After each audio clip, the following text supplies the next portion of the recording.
Hey everybody, Angelo here. So today we're going to talk about what happens when you die without a will. Let's go behind the vault.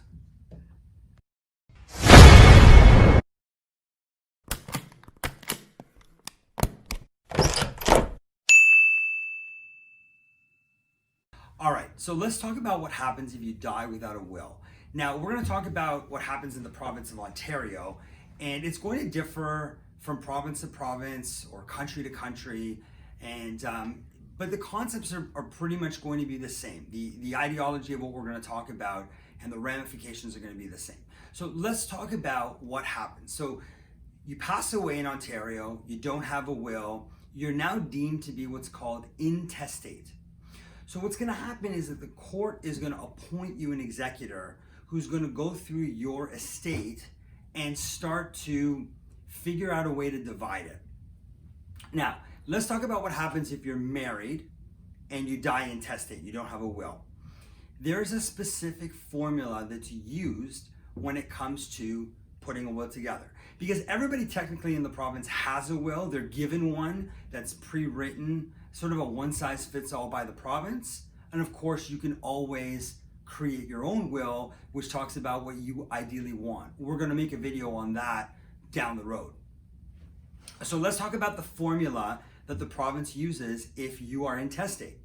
So what's gonna happen is they're gonna look at your estate as a whole. The first $200,000 of your estate is going to go to your spouse. After that, the remainder of the estate is going to be divided between your children, if you have, and your spouse. So if you have no children, then spouse will get everything. No worries. If you have children, here's how the formula works. If there's one child, the child will get 50% of the remainder of the estate, and the spouse will get the other 50%. So let's use an example of, let's say, $1 million estate. The spouse will get the first 200,000. There's 800,000 left. The child gets 400. The spouse gets the other 400. Now, if there's two children or more, the spouse will get 1/3 of the remainder of the estate. And then the children, no matter how many, whether it's 2, 3, 4, 5, 6, whatever, they'll divide equally the other 2/3.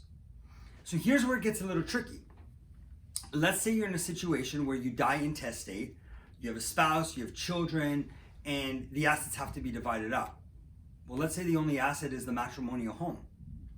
Now what happens? The children or one of the children may turn around and say, hey mom, I know you're living in the matrimonial home, or hey dad, I know you're living in the matrimonial home, but I want my share. I'm entitled to it. So, maybe that child doesn't have the best relationship with that parent and they don't really care. So they say, I want my 200 grand or 150 or whatever they're entitled to. So what's the other parent going to do? Are they going to sell the house so they can pay out all the children? Are they going to, take another mortgage? Maybe they can't qualify. So what's going to happen? So here's the thing, if you've got assets or you have children, I would say it's mandatory that you have a will. It's absolutely important, because if you don't have a will and you can't guide everybody on what you want to have happen with your assets, the government's going to get involved, or the province is going to get involved, appoint an executor, follow just a basic one-size-fits-all formula, and that can cause a lot of turmoil and stress for everybody that you've left behind. Now, let's talk about what happens if you're in a common law situation.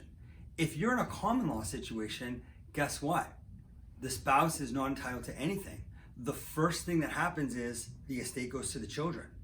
So not entitled to property, not entitled to assets, not entitled to any of that if there are children involved.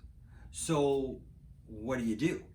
Right? Again, if you're in a common law relationship with somebody that you've been super serious with and you want to make sure they're taken care of, having a will is vital. It's super important to say, hey, I want so much of my assets going to this person, and then the rest can be divided amongst these people. And hey, I can give a little bit of money to charity or to a church, and I use that term universally, or whatever you want to do with that, okay? Now, the other thing to note is that there are ways to have certain assets bypass your estate. So for example, if I named a beneficiary on my tax-free savings account, that beneficiary designation will supersede me not having a will or the will itself. So what will happen is when an executor, whether it's court appointed or somebody you've named in your will, is going through your estate dividing up all the assets, anything with a named beneficiary is going to go to that beneficiary first and will not be part of the calculation of the division of assets. So for example, an RSP or a RIF, a locked RSP, which is called a LIRA or a LIF, all have the ability that you could put a beneficiary designation. Tax-free savings account, you can name a beneficiary. Life insurance, you can name a beneficiary. Some non-registered segregated funds, you can name a beneficiary. So what happens is those assets will bypass the estate, won't be part of the calculation, okay? Those people will get that money as you wish, and then the rest will go through the court-appointed formula or the provincial appointed formula if you don't have a will. Now, the other thing that can bypass the estate is anything jointly owned. So for example, the matrimonial home, if it's jointly owned, so if you and I were married, for example, and both our names were on the deed, well, it'll just roll to the other person. Or if, let's say, we had a joint bank account, those will just roll to the other person automatically and won't become part of the estate calculation. But if I had my own bank account, then that goes into the estate. If only my name is on the house, then that goes into the estate and gets divided up. So just be very, very careful when it comes to, when you're setting things like that up, you got to understand the long-term ramifications or benefits of having both people's name on it or one person's name on it, whatever. So one thing I want you to also consider is there's two ways to designate property when you're working with a partner, whether it's married, common law, or business partner. You can designate the property as joint ownership or what's called tenants in common. Now, joint ownership means that if one of you passes away or when one of you passes away, your half just rolls to your partner. So most people who are married are in a joint situation where, he dies, it rolls to her, she dies, it rolls to him, really simple. But what if we were business partners and we owned a property that we rented out? Well, a lot of business partners, what they'll do is they'll do a tenants in common designation. So what that means is if I died, my half would actually go through my estate. If my partner died, their half would go through their estate. So let's say my wife or common law partner or kids or whoever I designate that half to, they'll now inherit my half of that building. Now that's gonna come with some, pros and cons. So these are things to be aware of. If you're running a business, for example, and we're partners in a business and I have shares and I pass away, those shares automatically roll to my spouse or go to my children as because I've put it through my will. Well, what's gonna happen now? Are you a partner with my children or my wife or my common law partner?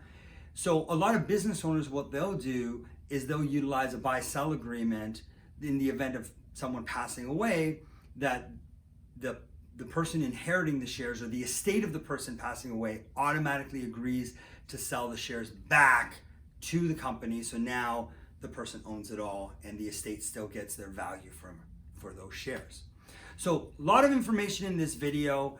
The bottom line is this, if you die without a will, there's a lot more ramifications that could happen versus not happen. There are lots of options out there. If you have assets, if you have children, if you run a business, absolutely you need to put a will together. Again, we're going to do multiple videos on wills, executors, powers of attorney, and the benefits of putting all that together. All right, hope you enjoyed this video. Make sure to like it, share, comment, subscribe. You've been Behind the Vault.